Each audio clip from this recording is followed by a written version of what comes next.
Acheter un logement ancien peut cacher un vrai danger pour la santé. Deux matériaux invisibles posent problème, le plomb et l'amiante. Voici l'essentiel à connaître pour acheter en confiance et éviter de mauvaises surprises. Le plomb se trouve surtout dans les vieilles peintures des bâtiments construits avant 1949 et parfois dans d'anciennes canalisations d'eau. L'amiante a été utilisée massivement jusqu'à son interdiction en France en 1997. On la retrouve dans des dalles de sol, des toitures, des conduits, des cols et des isolants. Le risque augmente lorsque ces matériaux sont abîmés ou quand on perce, ponce ou casse. Avant d'acheter, demandez le dossier de diagnostic technique complet et à jour. Il doit inclure un constat de risque d'exposition au plomb pour tout bien construit avant 1949 et un diagnostic amiante si le permis de construire est antérieur au 1er juillet 1997. Un constat plomb négatif est valable sans limite.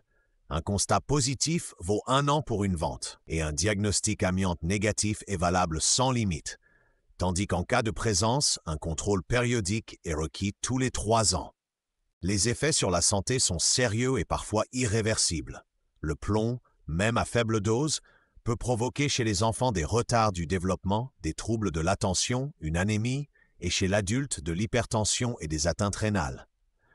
L'amiante peut causer des cancers du poumon, des mésothéliomes, de la plèvre et une fibrose appelée asbestose, souvent des années après l'exposition.